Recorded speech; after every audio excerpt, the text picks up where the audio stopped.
வணக்கம் உறவுகளே, எல்லோரும் எப்படி இருக்கீங்க? நான் உங்கள் ரஜினி. இப்போ நீங்கள் பார்த்துக்கிட்டு இருக்கிறது வந்து கோலாப்பூர் மகாலட்சுமி டெம்பிள். இது வந்து எங்கே இருக்குதுன்னு பார்த்தீங்கன்னா, மகாராஷ்டிரா மாநிலத்தில் கோலாப்பூர்னு சொல்லி ஒரு இடத்துல இருக்குது. மும்பையிலேருந்து ஒரு 400 கிலோமீட்டர் தூரத்தில் 9 மணி நேரம் எடுக்கும். ஷிரடியிலேருந்து ஒரு 470 கிலோமீட்டர் தூரத்தில் 10 மணி நேரம் எடுக்கும். அப்புறம் இந்த கோயில் வந்து 350 வருஷம் பழமையான கோயில்னு சொல்லி சொல்கிறாங்க. அப்புறம் வந்து பூத கணங்களால் கட்டப்பட்ட கோயில், ஒரே நாளில் கட்டப்பட்டதாகவும் சொல்கிறாங்க இந்த கோயில். அப்புறம் வந்து கோலாப்பூர் அப்படின்னு சொல்லி இந்த இடத்துக்கு எப்படி பேர் வந்துச்சுன்னா, கோலாசூர்னு சொல்லி ஒரு பெரிய அரக்கன் இருந்திருக்காரு. அவரை வந்து அம்மன், அதாவது இங்கே வந்து அம்மனுக்கு 2 பேர் உண்டு. மகாலட்சுமின்னு சொல்லுவாங்க, அம்பாபாயின்னு சொல்லுவாங்க. அம்மன் வந்து அவரை வந்து வதம் செஞ்சதுனால வந்து கோலாப்பூர்னு சொல்லி பேர் வந்ததாக சொல்கிறாங்க. அப்புறம் இந்த கோயிலுக்கு, அதாவது அம்மனுக்கு மேலே பார்த்துக்கிட்டிங்கன்னா ஒரு சிவலிங்கம் இருக்குது. இந்த சிவலிங்கம் வந்து பப்ளிக்கு வந்து தரிசனத்துக்கு எந்தெந்த டைமில் அலோவ் பண்ணுறாங்க அப்படின்னு பார்த்துக்கிட்டிங்கன்னா, ஸ்ராவன் மந்த்துன்னு சொல்லுவாங்க. ஸ்ராவன் மந்தில் வரக்கூடிய சோமவார், அதாவது சோமவார்னால் திங்கக்கிழமை, 4 திங்கக்கிழமையும் வரும், சிலப்போ 5 திங்கக்கிழமையும் வரும். அந்த டைமில் அலோவ் பண்ணுறாங்க. இப்போ பாருங்கள், அம்மன் வந்து நல்ல வெளிச்சமாக தெரியுது பார்த்தீங்க இல்லையா? இது வந்து இதை பற்றி நான் லாஸ்ட்டில் சொல்கிறேன் அப்படின்னு என்ன கதைன்ட்டு. அப்புறம் வந்து இதுதான் அந்த சிவலிங்கம், அதாவது அம்மனுக்கு நேரம் மேலே இருக்குது.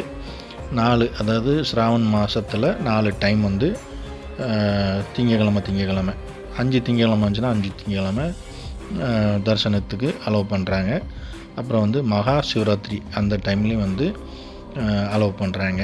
இங்கே வந்து பால்கி நடக்கும். எப்போல்லாம் பார்த்துக்கிட்டிங்கன்னா, வெள்ளிக்கிழமை, பௌர்ணமி, அப்புறம் வந்து நவராத்திரி டைமில் 9 நாளும் நடக்கும். அப்புறம் அந்த வெள்ளிக்கிழமை மேலே அந்த சிவனை போய் கும்பிட்றதுக்கு இந்த ஊருக்காரங்களுக்கு மட்டும் அலோவ் பண்ணுறாங்க. எனக்கும் அது கிடச்சிது. 2 டைமும் 3 டைமும் நான் வந்து மேலே போய் தரிசனம் பண்ணியிருக்கேன்.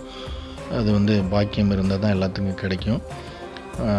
அப்புறம் வந்து இந்த கோயிலுக்கு வந்து 4 கேட்டு இருக்குதுன்னு சொல்லி சொல்கிறான். 4 கேட்டு இருக்குது இந்த கோயிலில். அப்புறம் வந்து மெயினாக இங்கே வந்து கோயிலில் வந்து என்ன ஒரு விசேஷம் அப்படின்னு பார்த்துக்கிட்டிங்கன்னா,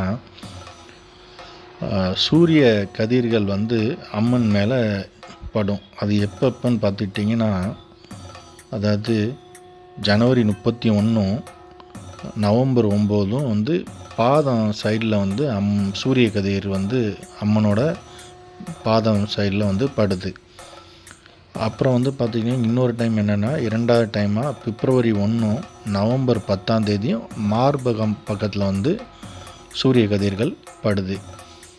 3வது என்னென்னு பார்த்துக்கிட்டிங்கன்னா, பிப்ரவரி 2, நவம்பர் 11 அம்மனோட முழு உடல்லையும் சூரிய கதிர்கள் படுது. இது வந்து ஒரு விசேஷமான ஒரு கோயில். இதுவும் வந்து ஒரு விசேஷம்தான். நாங்கள் வந்து அம்மனோட ஆசீர்வாதம் எங்களுக்கு நல்லபடியாக கிடச்சிது. நான் வந்து ஒரு லண்டன்லேருந்து ஒரு ஃபேமிலியை கூப்பிட்டு போயிருந்தேன், சிவானான்னு சொல்லி. அவங்களையும் கலா அக்கா மூலமாக எனக்கு தரிசனம் கிடச்சதில் நானும் ரொம்ப ஒரு மகிழ்ச்சியாக இருக்கிறேன். நாங்கள் பெற்ற இந்த மகிழ்ச்சியை நீங்களும் போய் அம்மனோட ஆசீர்வாதம் வாங்கிட்டு நல்லபடியாக எல்லோரும் இருக்கணும்னு வேண்டிக்கிறேன். ஓகே உறவுகளே, அது எனக்கு தெரிஞ்ச வரைக்கும் ஹிஸ்ட்ரி எடுத்து சொல்லியிருக்கேன். இதை விட நல்ல தெரிஞ்சவங்களாக இருந்தால் எனக்கு கமெண்டில் சொல்லுங்கள். ஓகே. ஓம் சாய்ராம். ஓம் சாய்ராம்.